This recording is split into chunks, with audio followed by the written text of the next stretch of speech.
And welcome to a rather wet and ultimately curtailed edition of Archive Thrifting. We'll only be hitting up 2 stores today, both shot on the same day, back to back. Seriously, it seems like Mother Nature was conspiring against me the day I shot this, and the radio seemed to be in on the joke too.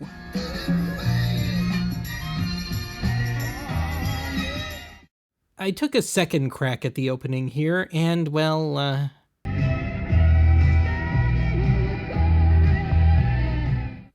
hit 2, Bonnie. Anyway, let's kick things off with our only complete segment today, our annual visit to I-29 Antiques. New items daily. A rather dubious claim. Anyway, there are a few new friends on the trailer this year. It almost looks like the alien is having his way with the big eagle there, and seriously, be careful with that gun, fella. Otherwise, in its own way, I feel like I've kind of stumbled onto a metaphorical cross-section of America these days. We'd had 2 storms since midnight, the most recent being about an hour before I got here. And yeah, it wreaked a little havoc. The birdies seemed to be cool with it, though.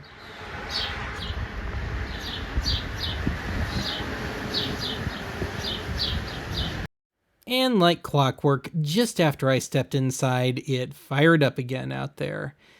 Nothing too severe at the moment, at least.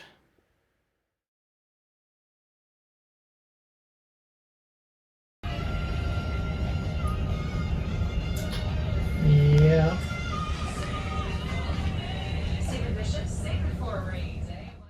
KISD was just trolling us at this point.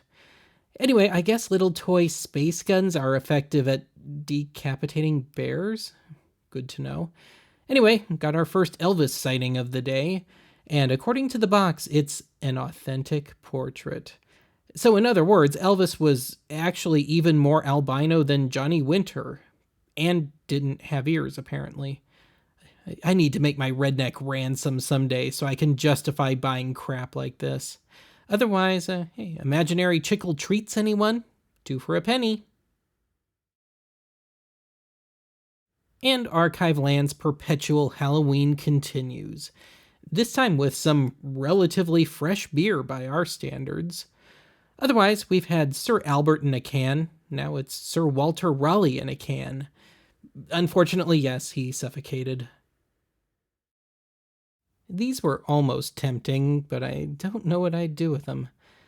Otherwise, I found a lampshade made from the remains of Edith Prickly. Beneath that, oh great. We've taken to stealing graveyard stuff to sell at the antique mall. But hey, they're dead, who cares? Anyway, at first I thought I'd found another CB radio, but nope, it's a Bearcat 4 police scanner. But I don't think the cops use this frequency range anymore.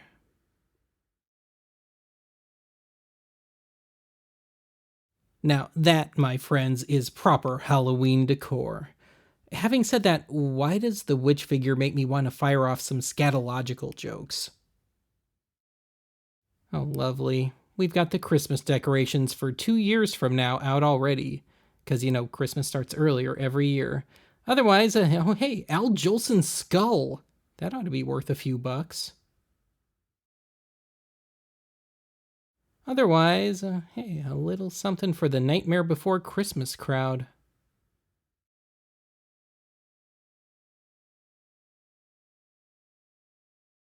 Well, there's the Faces last album, and this is one of those oh-so-60s and 70s novelty album covers.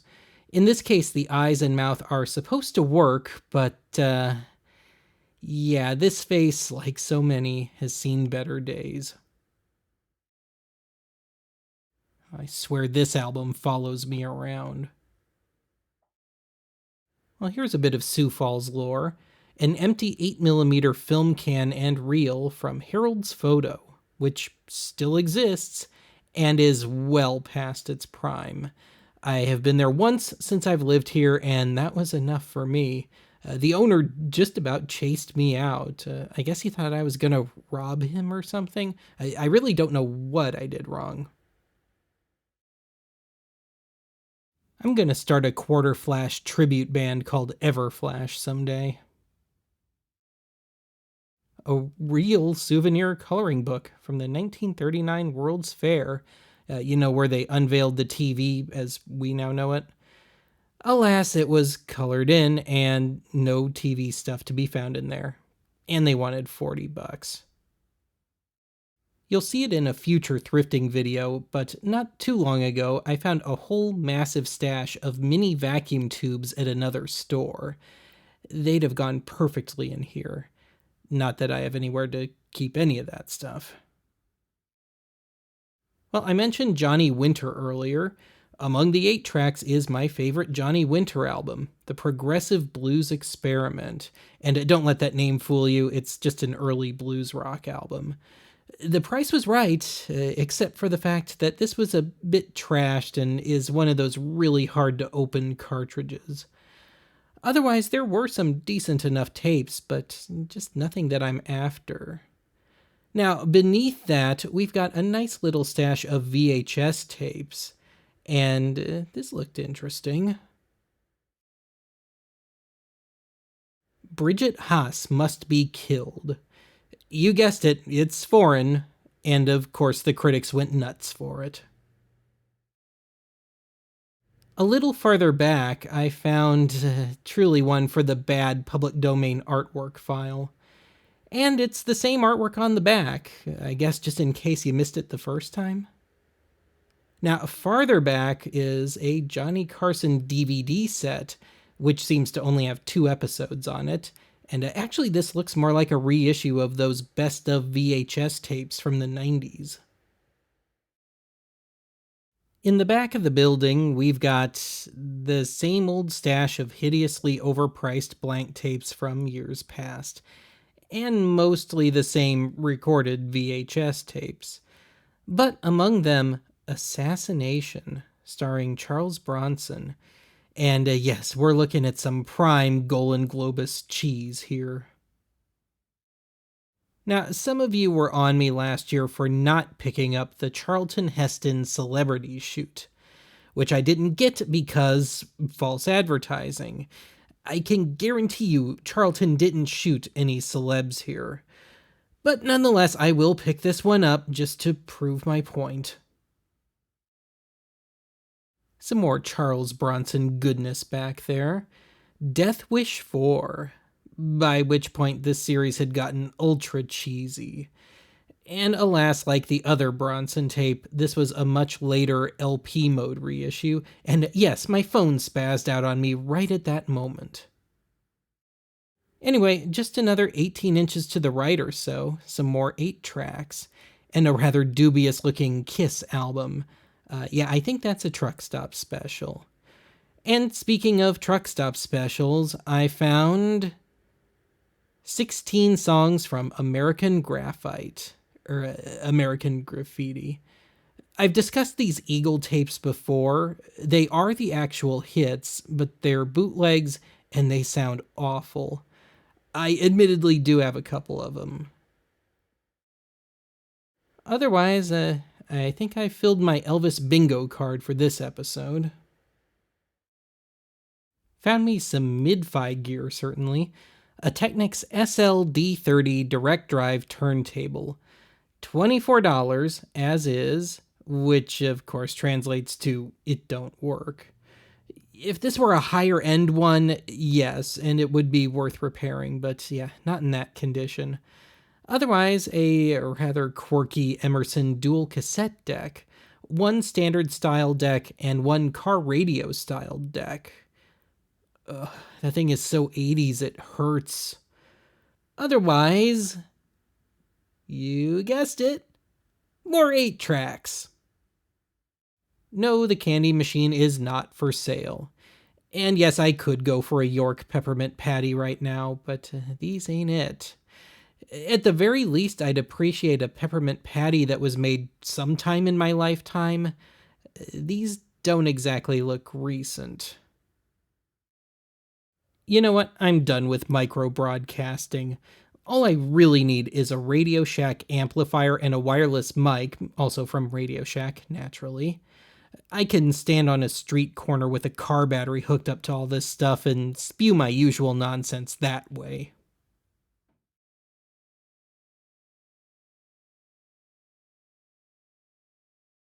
Who's Who in South Dakota? Well, I can safely say this book is total garbage. And how, you might ask? Well, I'm not in there. If that's not an oversight, I don't know what is.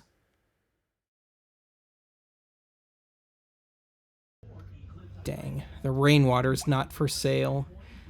Seriously, though, this was a bit alarming. The roof was leaking right near the place's electrical panel. At the very least, you might want to consider temporarily taking out the power strips and such. Find flowers, vegetables, well, everything you need to turn your lawn and garden into your little paradise. Gourmet chefs prefer gas. Judging by the looks of him, I'd guess of the nitrous variety.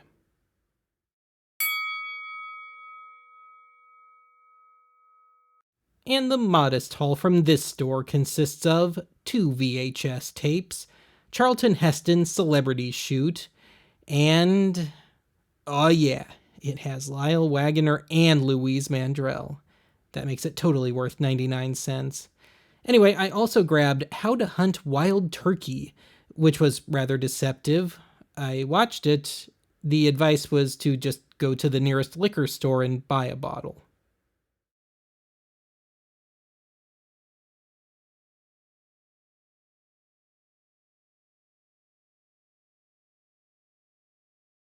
I tell you, that sign looks worse every time I see it.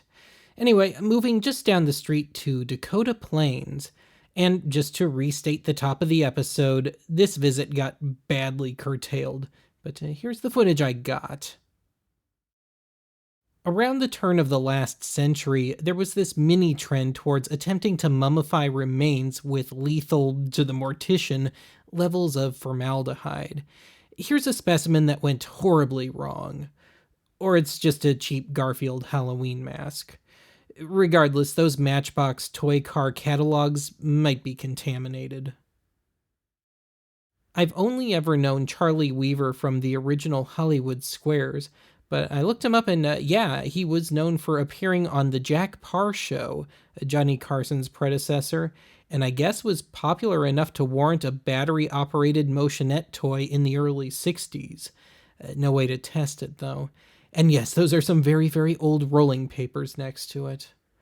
Anyway, a couple of board games based on bands, I guess. On one extreme, the Partridge Family, and on the other, Husker Du. And yes, that's a joke, kids. Anyway, I always gotta check out the film cans. And... of course, empty.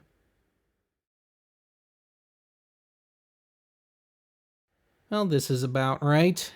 This episode was intended to tie in with the 4th of July holiday, but poor old Liberty Bell, the one and only pertinent thing this time, is buried behind a chicken.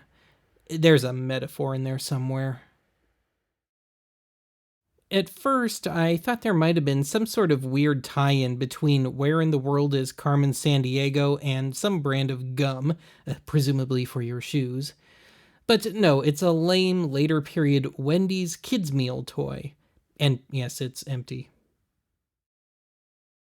The first Commodore anything I've ever encountered in the wild.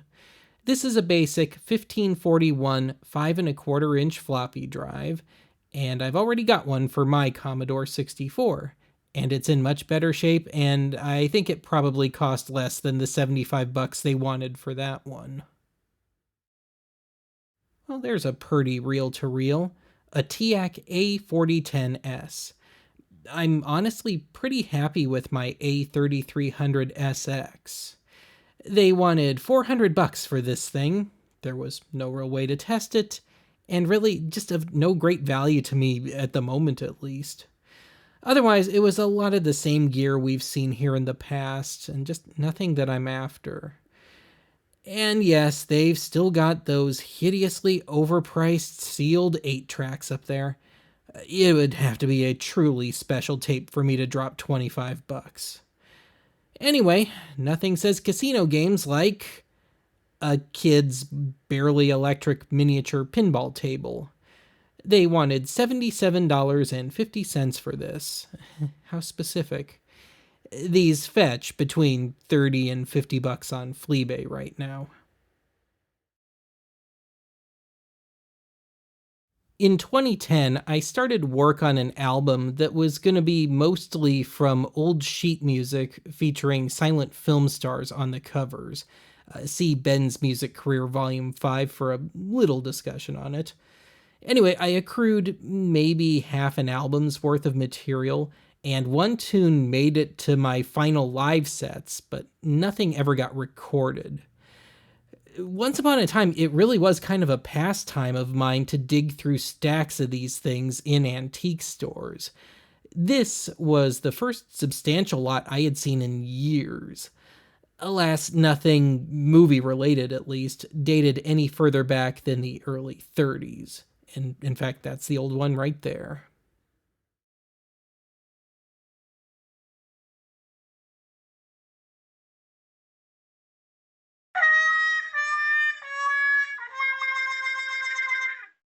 Well, just as I finished with the sheet music, it got dark outside. Real dark. The skies to the west were just black. I had an eastward shot home, and as such, I bailed and really just lead-footed it back to Archive HQ. I was in such a hurry that I didn't stop to grab so much as a still image, which in retrospect I should have.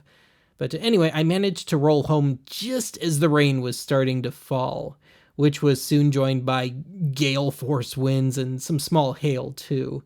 But yes, as such, there was no haul from Dakota Plains.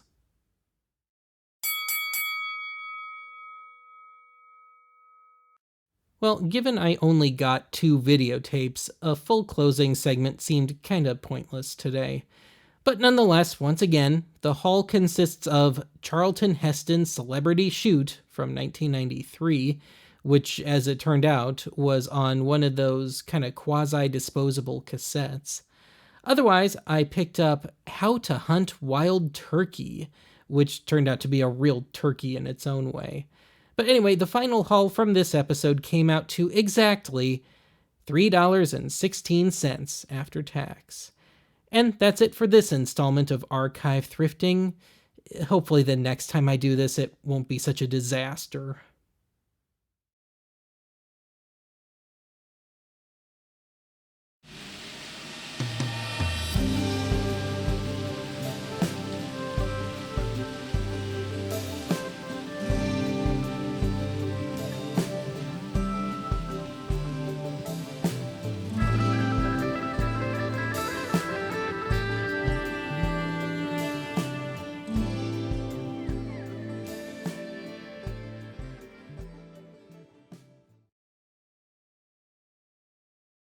Goes, and it's a miss.